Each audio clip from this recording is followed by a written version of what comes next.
नमस्कार दोस्तों। स्वागत है आप सबका आपका अपना यूट्यूब चैनल सूरज शाहदेव में। मैं हूं सूरज शाहदेव। दोस्तों, आज इस वीडियो के माध्यम से हम एक बहुत बड़ी खुशखबरी लेकर के आए हैं। हम सबको याद है कि आज से 8 साल पहले पटना के गांधी मैदान में एक बम ब्लास्ट हुआ था। लगातार कई बम ब्लास्ट हुए थे, सीरियल बम ब्लास्ट हुआ था। और जो बम ब्लास्ट देश के वर्तमान प्रधानमंत्री और उस वक्त के प्रधानमंत्री के उम्मीदवार, भाजपा के उम्मीदवार नरेंद्र मोदी जी को टारगेट करके किया गया था। आज उन आतंकवादियों को सजा सुना दी गई है। 10 आतंकवादियों पर केस चला था, जिसमें 187 लोगों पर सुनवाई हो चुकी थी। उनमें से 10 लोगों पर आज सजा मुकर्रर कर दी गई। इन 10 में से एक आतंकवादी जो था फखरुद्दीन को अब सबूत के अभाव में रिहा कर दिया गया था, लेकिन 9 लोगों के ऊपर जो केस चली, मामला चला, उनको आज सजा सुना दी गई। 9 लोगों में से 4 लोगों को, यानी कि 4 आतंकवादियों को फांसी की सजा दी गई है। 2 आतंकवादियों को उम्र कैद की सजा दी गई है और 2 आतंकवादियों को 10 साल की सजा। तो एक आतंकवादी को 7 साल की सजा आज एनआईए के कोर्ट के जज गुरविंदर सिंह जी की अदालत में यह फैसला सुनाया गया। अगर हम इसके बैक में जाए दोस्तों, तो हम सब जानते हैं कि 27 अक्टूबर 2013 को उस वक्त के भाजपा के प्रधानमंत्री के उम्मीदवार श्री नरेंद्र मोदी जी को भाजपा के द्वारा पटना के गांधी मैदान में आयोजित हुंकार रैली को संबोधित करना था और इन आतंकवादियों के द्वारा मोदी जी की हत्या करने की एक साजिश रची गई थी। लेकिन कहा जाता है दोस्तों, अगर बचाने वाला आपके साथ है तो मारने वाला आपका कभी कुछ नहीं कर सकता है। सबसे पहला जो सीरियल ब्लास्ट जो हुआ था दोस्तों, वह पटना के रेलवे स्टेशन में शौचालय में 10 नंबर के शौचालय में हुई थी।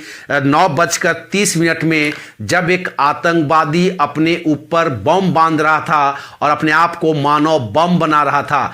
कहा जाता है कि ये मानव बम बन करके मोदी जी के कार से टकराता या मोदी जी के पास जाकर के वह मिलने के दौरान उसे टकराता और अपने आप को उड़ा लेता और वो मोदी जी को खत्म करने की एक प्लान बनाई गई थी। लेकिन उस आतंकवादी की गलती के कारण पटना के रेलवे स्टेशन में 9:30 बजे पहला ब्लास्ट हो जाता है और वो आतंकवादी वहां पर मारा जाता है। जैसे ही वहां पर बम ब्लास्ट होता है, पूरे रैली जो क्षेत्र था उस क्षेत्र में प्रशासन चौकन्ना हो जाती है और इसकी जांच पड़ताल शुरू हो जाती है।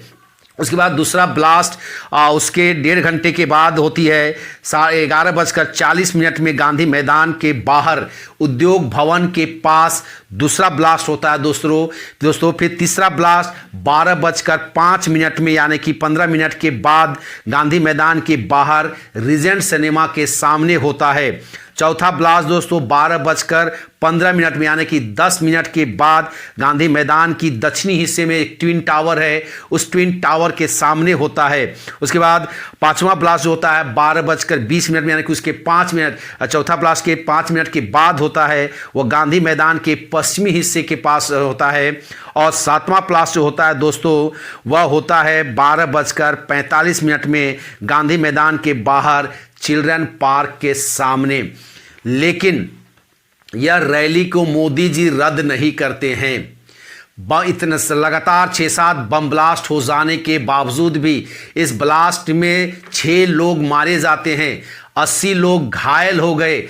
लेकिन नरेंद्र मोदी जी को जो लोग वहां सुनने आए थे, उन लोगों में तनिक भी भय कहीं से देखी नहीं गई। मोदी जी ने भी उस कार्यक्रम को रद्द नहीं किया। हालांकि अगर कोई और होता तो डर से कार्यक्रम को रद्द कर देता, लेकिन मोदी जी ने बम ब्लास्ट हो जाने के बावजूद भी कार्यक्रम को रद्द नहीं किया और उन्होंने लगभग लाखों लोगों से भरी, खचाखच भरी गांधी मैदान में कार्यक्रम को उन्होंने संबोधित किया और लोगों से जाते जाते आह्वान भी किया कि घबराने की जरूरत नहीं है, धीरे धीरे एक कर धीरे धीरे निकले ताकि कोई हड़बड़ी ना हो। उसके बाद मोदी जी, कहा जाता है कि मोदी जी जो लोग घायल हो गए थे या जो लोग मृत हो गए थे, उनके परिवारों से भी वो मिलने के लिए गए थे। आज एनआईए के एनआईए के कोर्ट ने इन लोगों को फांसी की सज़ा, उम्र कैद की सज़ा और कुछ आतंकवादियों को 7 साल की सज़ा सुना करके इन लोगों को भी 72 हुरों तक पहुंचाने का काम किया है। अब नरेंद्र मोदी जी के शासन काल में यह साफ है दोस्तों कि अगर यहाँ कोई भी आतंकवादी गतिविधि में लिप्त पाया जाएगा या कोई भी इस प्रकार की घटना में संलिप्त होगा या घटना को अंजाम दिया जाएगा, उन्हें भी 72 हुरों के पास भेजा जाएगा। चाहे वो कानून के तरफ से उनको सज़ा दी जाए या सेना की तरफ से सज़ा दी जाए, लेकिन सज़ा जरूर दी जाएगी। माफ़ी नाम का कोई शब्द मोदी जी की सरकार के डिक्शनरी में नहीं है दोस्तों। आज जो लोग 6 लोग जो मारे गए थे, आज उन मृत आत्माओं के आत्मा को शांति मिली होगी कि ये लोग भी आज 72 हुरों से मिलने के लिए जा रहे हैं। जो 80 लोग घायल हो गए थे इस बम ब्लास्ट में, उन लोगों की भी आज चैन की सांस ली होगी या राहत मिला होगा या आत्मा को तृप्ति शांत मिली होगी कि इन लोगों को आखिरकार सज़ा मिल गई है दोस्तों। जिन लोगों को फांसी दी गई थी दोस्तों, उन लोगों में नाम है, जो आतंकवादियों का नाम है, नुमान अंसारी है, हैदर अली है, मुजीबुल्लाह अंसारी है, इम्तियाज़ अंसारी उर्फ आलम है। इन लोगों को फांसी की सज़ा दी गई है और जिन लोगों को उम्र कैद की सज़ा सुनाई गई है उसमें उमर सिद्दीकी है और अजहरुद्दीन है दोस्तों।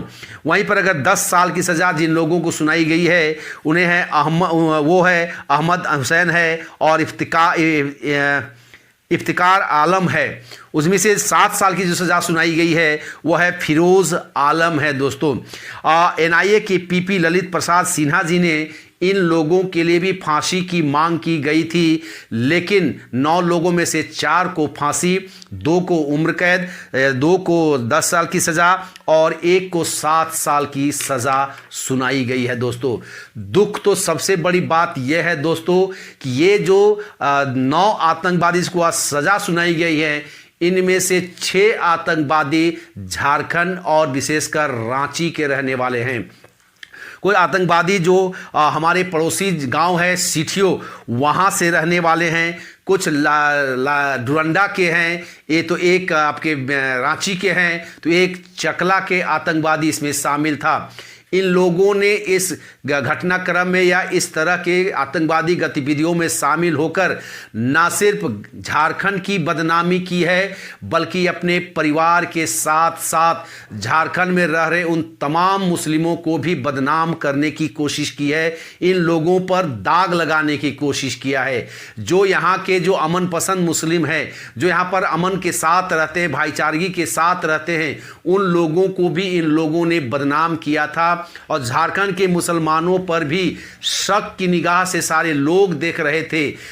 अतः मुझे लगता है जिन लोगों ने जैसा करतूत किया था उन लोगों को सजा मिल चुकी है। इन लोगों को जो सजा मिली है दोस्तों, आज पूरा झारखंड से पूरा देश आज इस पर खुश है, गौरवान्वित महसूस कर रहा है। आखिरकार दोषियों को सजा मिल ही गई है दोस्तों। मुझे लगा दोस्तों कि मैं इस जानकारी को आप लोगों के साथ शेयर करूं, इसे मैंने इसका वीडियो बनाया। अगर यह जानकारी आपको अच्छी लगी है दोस्तों, तो आपसे रिक्वेस्ट होगा इसको लाइक करें और दोस्तों के साथ शेयर करें। अगर आप इस चैनल में नए हैं तो इस चैनल को ज़रूर सब्सक्राइब कर लें दोस्तों।